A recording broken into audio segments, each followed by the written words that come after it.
खबरों की शुरुआत बड़ी खबर से कर लेते हैं और फिलहाल ये दिल्ली से इस वक्त की बड़ी खबर सामने आ रही है। आप विधायक को लेकर यह बड़ी खबर है। अमानतुल्लाह खान को गिरफ्तार ईडी ने कर लिया है। अमानतुल्लाह खान को अरेस्ट कर लिया गया है। मनी लॉन्ड्रिंग केस में यह गिरफ्तारी हुई है। सुबह से ईडी लगातार पूछताछ कर रही थी। वक्फ बोर्ड से जुड़े मामले पर यह पूछताछ हुई है। तो फिलहाल यह बड़ी अपडेट, आम आदमी पार्टी की मुश्किलें कम होने का नाम नहीं ले रही हैं और उसमें एक और बड़ा नाम जुड़ गया है। सुबह से ही ईडी पूछताछ कर रही थी और फिलहाल अपडेट यही है कि वक्फ बोर्ड से जुड़े जिस मामले में पूछताछ हुई उसी में यह गिरफ्तारी हुई है। दिल्ली से इस वक्त की यह बड़ी खबर, आम आदमी पार्टी को एक और झटका। चुनाव से पहले आपके विधायक अमानतुल्लाह खान को गिरफ्तार कर लिया गया है। ईडी सुबह से उनसे पूछताछ कर रही थी और फिलहाल बड़ी खबर यही सामने आ रही है कि कई घंटों की पूछताछ के बाद उनको गिरफ्तार कर लिया गया है।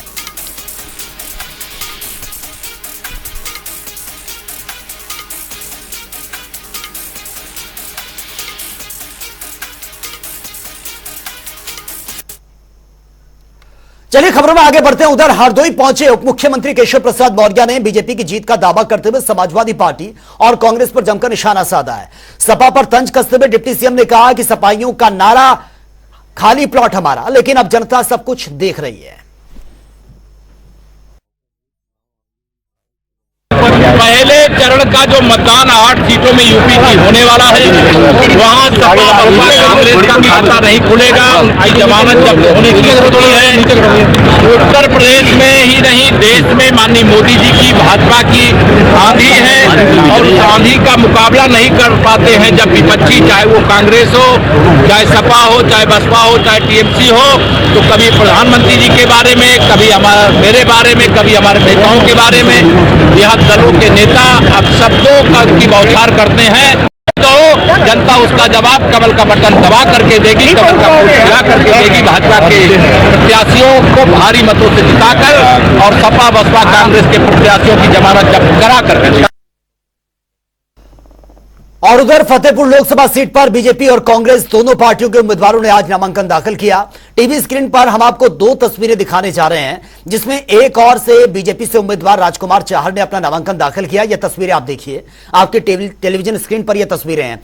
और साथ ही 400 पार से बीजेपी का जीत का दावा उन्होंने किया। तो वहीं कांग्रेस और सपा गठबंधन उम्मीदवार यानी कि रामनाथ सिकरवार ने भी अपना नामांकन दाखिल कर दिया। साथ ही दावा किया कि बीजेपी की कोई भी लहर उनके सामने अब टिकने वाली नहीं है। तो ये 2 तस्वीरें आपके सामने देखिए, बीजेपी उम्मीदवार का ये नामांकन भरते हुए ये पहली तस्वीर, और दूसरी तस्वीर आप देखिए इंडिया अलायंस के जो उम्मीदवार हैं, जिसमें कांग्रेस के उम्मीदवार को मैदान में उतारा गया है। उन्होंने अपना नामांकन दाखिल किया और यह दावा भी कर दिया कि बीजेपी या फिर मोदी लहर उनके सामने टिकने वाली नहीं है।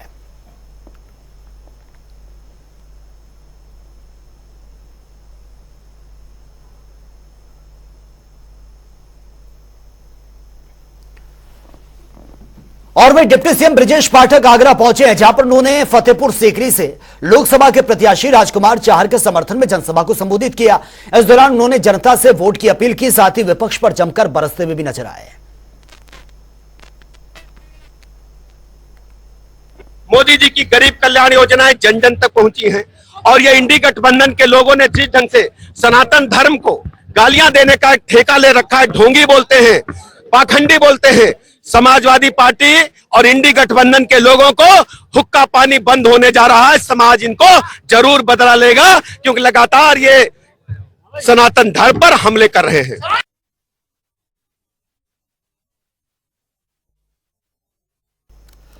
लोकसभा चुनाव का काउंटडाउन शुरू हो चुका है। कल पहले चरण में यूपी में 8 सीटों पर यह वोटिंग होनी है, जिसके लिए तैयारियां पूरी हो चुकी हैं। वहीं प्रथम चरण में मतदान को लेकर कैबिनेट मंत्री धर्मपाल सिंह ने बीजेपी की जीत का दावा कर दिया। उन्होंने कहा कि 87% मतदाता मोदी और बीजेपी के पक्ष में हैं और कल सभी 8 सीटों पर बीजेपी के खाते में ही मतदान यह संपन्न होगा।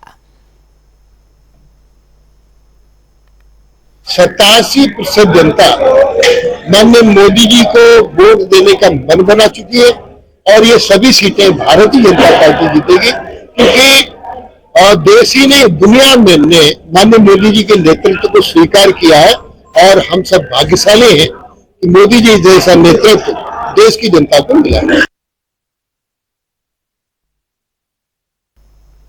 और वे लोकसभा चुनाव 2024 के लिए कल पहले चरण के लिए वोटिंग होनी है। 21 राज्यों की 102 सीटों पर वोट डाले जाएंगे। वहीं उत्तर प्रदेश की बात करें तो 8 सीटों पर वोटिंग होनी है, जिसे लेकर तैयारियां पूरी हो चुकी हैं। सुरक्षा व्यवस्था को लेकर एडीजी लॉ एंड ऑर्डर ने विशेष जानकारी साझा की है। अमिताभ यश ने बताया कि सभी मतदान केंद्रों पर सुरक्षा पुख्ता कर दी गई है। सीसीटीवी कैमरों की निगरानी से ही यह वोटिंग की प्रक्रिया पूरी होगी। 19 अप्रैल को लोकसभा 2024 के प्रथम चरण का मतदान स्वतंत्र, निष्पक्ष और सकुशल संपन्न कराए जाने हेतु बृहद पुलिस प्रबंध किया गया है। प्रदेश के 9 जनपदों में स्थित 8 लोकसभा क्षेत्रों में 7,689 मतदान केंद्रों के 14,849 मतदेय स्थलों पर होने वाले मतदान के दृष्टिगत कुल 248 बैरियर स्थापित किए गए हैं। इसमें से जनपद पीलीभीत के अंतर्राष्ट्रीय सीमा प्रभावित क्षेत्र में 11 बैरियर व जनपद सहारनपुर, शामली, मुरादाबाद, बिजनौर, रामपुर, मुजफ्फरनगर तथा पीलीभीत के अंतर्राज्यीय सीमा पर 88 बैरियर स्थापित कर अनवरत चेकिंग कराई जा रही है। समस्त अंतर्राष्ट्रीय व अंतर्राज्यीय बैरियर पर अतिरिक्त सीसीटीवी कैमरों का अधिस्थापन कराकर चौकसी व निगरानी सुनिश्चित की जा रही है। प्रथम चरण के मतदान को सकुशल संपन्न कराने के लिए 6,018 निरीक्षक व उप निरीक्षक, 35,750 मुख्य आरक्षी व आरक्षी, 24,992 होमगार्ड्स, 60 कंपनी पीएसी बल तथा 220 company central paramilitary force, BSF, ITBP, CRPF, CISF, SSB, RPF का व्यवस्थापन किया गया है। इसके अतिरिक्त 6,764 ग्राम चौकीदार व पीआरडी जवान भी व्यवस्थापित किए गए हैं। और वे लोकसभा चुनाव के पहले चरण में कल यूपी की 8 सीटों पर मतदान होना है, जिसके लिए प्रशासन की ओर से तैयारियां पूरी हो चुकी हैं। वहीं यूपी की इटावा सीट पर चौथे चरण में मतदान होना है और इसके लिए नामांकन की प्रक्रिया आज से शुरू हो गई है। और इन्हीं सबको लेकर जिलाधिकारी अवनीश राय और पुलिस अधीक्षक संजय कुमार ने संयुक्त प्रेस वार्ता कर जानकारी भी दी है। कि जो हमारे जितने भी स्थानों पर चुनाव है, जसवंत नगर से लेकर के हमारी 3 विधानसभा जो इटावा की है, तीनों विधानसभाओं में हमारी जो व्यवस्था है उसमें हमको 16 कंपनी के आसपास हमको पैरामिलिट्री फोर्स मिल रही है, सीपीएफ से कहते हैं। और हमने लगभग सारे क्रिटिकल सेंटर्स को हमने पैरामिलिट्री फोर्स से कवर किया है। साथ ही साथ जो हमारी क्या कहते हैं 1342 जो हमारे सेंटर बूथ हैं, उनमें सब पे हमारी विभिन्न जिलों की फोर्स आ रही है। हो सकता है तो हमारे जनपद की फोर्स तो उसमें हमारे जनपद में रहेगी। बाकी हमारे 3 जनपदों से हमारे यहाँ फोर्स आ रही है। पीएससी भी आ रही है जो कि लाइनर ड्यूटी के लिए आई हुई है, जिसमें डीएम एसएसपी साहब के पास, एडीएम साहब के पास, सीओ साहबान, एसडीएम साहबान के पास पीएससी चलेगी साथ साथ, और हमारे साथ एक कानून चलेगी और सभी के साथ डेबिट सेक्शन चलेगी। और वहीं समाजवादी पार्टी के अध्यक्ष अखिलेश यादव आज कन्नौज पहुंचे हैं, जहां पर उन्होंने ब्रजेश पाल के परिवार से मुलाकात की है। साथ ही इस दौरान अखिलेश यादव ने डबल इंजन की सरकार पर निशाना भी साधा है और जनता से सपा के पक्ष में वोट देने की अपील की है। आपको बता दें कि नौकरी नहीं मिलने से परेशान होकर बीते दिनों ब्रजेश पाल ने सुसाइड कर लिया था।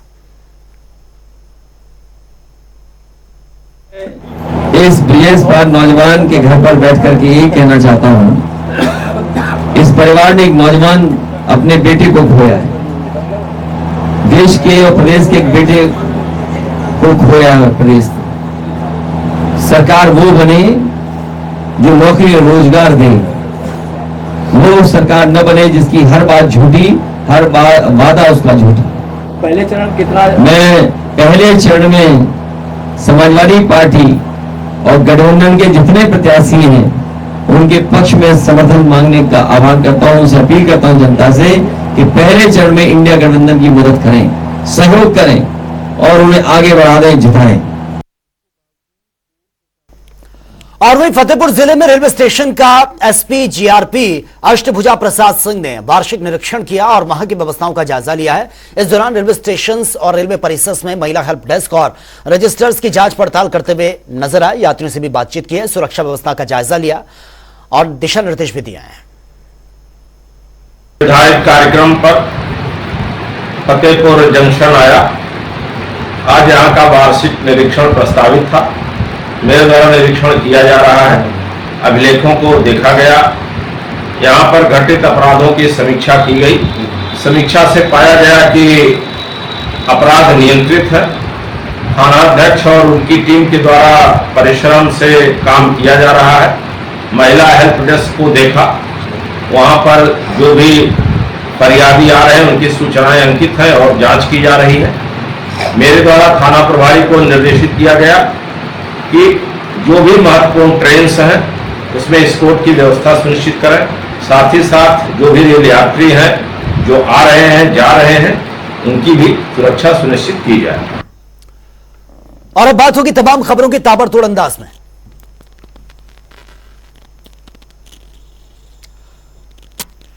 मुजफ्फरनगर में किसान युवक ने मतदाताओं को जागरूक किया। हाथों में मतदान करें को लिखकर और जलपान की तख्ती लेकर लोगों से अपील भी की। फर्रुखाबाद में पेट पर लटका मिला युवक का शव। घटना से परिवार में कोहराम मच गया। जांच में जुटी है पुलिस। प्रतापगढ़ में कैश न मिलने से नाराज उपभोक्ताओं ने बैंक में जमकर हंगामा काटा। स्टाफ ने बताया कि हेड ऑफिस में कैश आने में देरी हो रही है। कुशीनगर में खेत में मिला है युवती का शव। ग्रामीणों ने जताई हत्या की आशंका। पुलिस मामले की जांच में जुटी। फतेहपुर में युवक ने कमरे के अंदर गोली मारकर आत्महत्या कर लिया। परिजनों में कोहराम मच गया। बीमारी से परेशान था। हाथरस पुलिस की बड़ी कार्रवाई। अवैध देसी शराब का तस्कर को गिरफ्तार किया। कब्जे से 10 लीटर अवैध शराब बरामद। बलिया में पशु चिकित्सा विभाग ने चलाया है संचारी रोग नियंत्रित अभियान। पशुपालकों को पशु रोग के प्रति जागरूक किया गया। पालकों और पैम्पलेट और कृषि नाशक औषधि भी वितरित की गई है। फर्रुखाबाद में गेहूं की कटी फसल में अचानक से आग लग गई है। 5 बीघा की फसल जलकर राख हो चुकी है। पंपिंग सेट से आग पर काबू पाया गया। अलीगढ़ में 2 वाहनों के बीच टक्कर हुई। हादसे में एक की मौत, दूसरा गंभीर रूप से घायल, अस्पताल में भर्ती। चौथे चरण के लोकसभा चुनाव के लिए आज से नामांकन की जो प्रक्रिया है शुरू हो चुकी है। सुरक्षा के कड़े इंतजाम थे। डीएम और एसपी ने तैयारियों का जायजा लिया। एटा में सुन्ना नहर में पुल पार यह भीषण हादसा हुआ। सड़क हादसे में 2 बच्चों सहित 4 की मौत की खबर है और 4 इसमें घायल बताए जा रहे हैं। मध्यांचल मंदिर में आदिवासियों ने निकाली शोभा यात्रा। माता विंध्या मानसिनी का किया दर्शन। आदिवासी समाज के लोगों ने अपनी भाषा में गीत भी गाए। बाराबंकी में रेलवे ट्रैक पर मिला है प्रेमी जोड़े का शव। हत्या कर शवों को रेलवे ट्रैक पर फेंकने की जताई आशंका। जांच में जुटी है पुलिस। उन्नाव में हेडमास्टर का रसोई पर फेशियल करवाते हुए वीडियो सोशल मीडिया पर वायरल। सहायक शिक्षिका को वीडियो बनाना भारी पड़ गया। पुलिस ने दुष्कर्म मामले का खुलासा कर दिया है। मासूम बच्ची के साथ 2 आरोपियों को गिरफ्तार किया गया। 2 आरोपियों ने मासूम बच्ची के साथ इस घटना को अंजाम दिया था। लखीमपुर में खून से लथपथ मिला युवक का शव। जांच में जुटी है पुलिस। हत्या की जताई जा रही आशंका। मथुरा में व्यक्ति का फांसी के फंदे पर लटकता हुआ शव मिला। इलाके में सनसनी है। पुलिस ने शव की पहचान जुटाने में जुटी हुई है। लखनऊ अयोध्या हाईवे पर कार अनियंत्रित होकर पेड़ से टकरा गई। हादसे में 3 लोगों की मौत की खबर है। गंभीर रूप से घायल हॉस्पिटलाइज।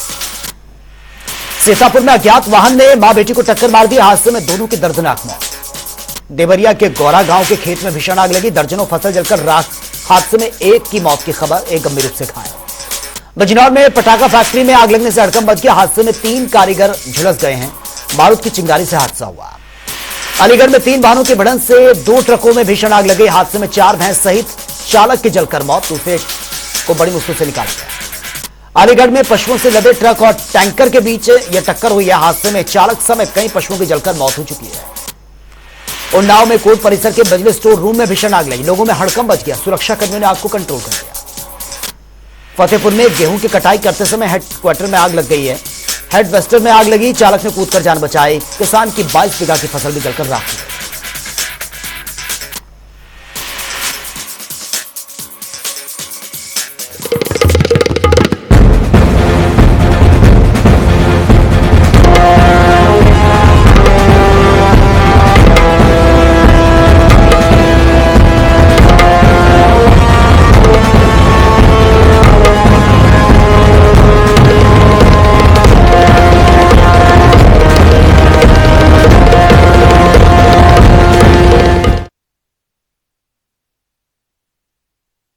पिछले 1 महीने में उत्तर प्रदेश के मुख्यमंत्री योगी आदित्यनाथ आज 4थी बार मेरठ पहुंचे हैं।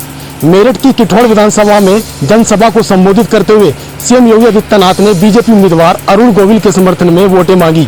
सीएम योगी ने राम मंदिर, धारा 370 के अलावा विकास कार्यों का जिक्र करते हुए अपनी पार्टी की उपलब्धि गिनाई।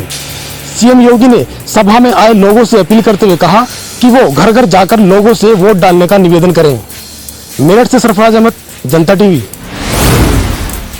कांग्रेस के राष्ट्रीय प्रवक्ता अभय दुबे ने आज कांग्रेस एमएलए मोना मिश्रा के साथ और अन्य नेताओं के साथ एक प्रेस कॉन्फ्रेंस की।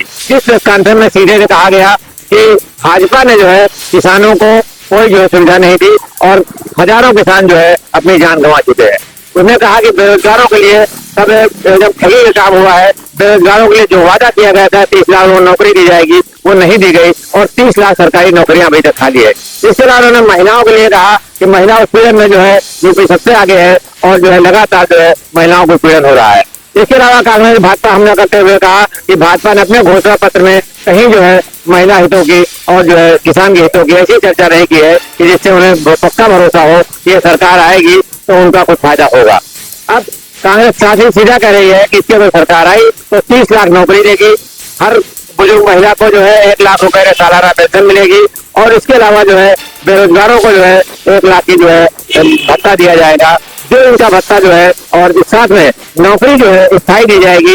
ये संविदा की नौकरियां बंद की जाएंगी। अब देखना यह है कि चुनाव के बाद क्या होता है और किसकी सरकार बनती है, लेकिन इतना जरूर है कि लोक भवन वादे किए जा रहे हैं और ये वादे जो है आम जनता कितना समझती है ये समय बताएगा। कैमरा पर्सन रियाज के साथ पीएम मिश्रा, जनता टीवी, लखनऊ। भारतीय जनता पार्टी लगातार लोकसभा चुनाव को लेकर के अपनी रणनीति पर काम कर रही है। भारतीय जनता पार्टी ने का मूल मंत्र है कि बूथ जीता तो चुनाव जीता और इसी के तहत आज बहराइच पहुंचे उत्तर प्रदेश सरकार के कैबिनेट मंत्री धर्मपाल सिंह ने बूथ अध्यक्षों के साथ एक मीटिंग की और उन्हें चुनावी मंत्र दिया। धर्मपाल ने कहा कि पश्चिमी उत्तर प्रदेश से जहां से लोकसभा चुनाव का आगाज हो रहा है वहां की 8 की 8 सीटें भारतीय जनता पार्टी जीतेगी और विपक्षी दलों का कोई भी खाता नहीं खुलेगा। रायबरेली और अमेठी के उम्मीदवार के एक सवाल पर उन्होंने कहा कि रायबरेली और अमेठी से चाहे राहुल गांधी लड़े या प्रियंका गांधी लड़े, वहां की सीटों पर भी कमल ही खिलेगा, विपक्ष का खाता खुलने वाला नहीं है। तो एक तरफ जहां कैबिनेट मंत्री धर्मपाल सिंह ने बूथ अध्यक्षों के साथ मीटिंग करके उन्हें चुनावी मंत्र भी दिया, वहीं दूसरी ओर विपक्षी दलों पर करारा प्रहार किया। बहराइच से जनता टीवी के लिए दिवाकर पांडे।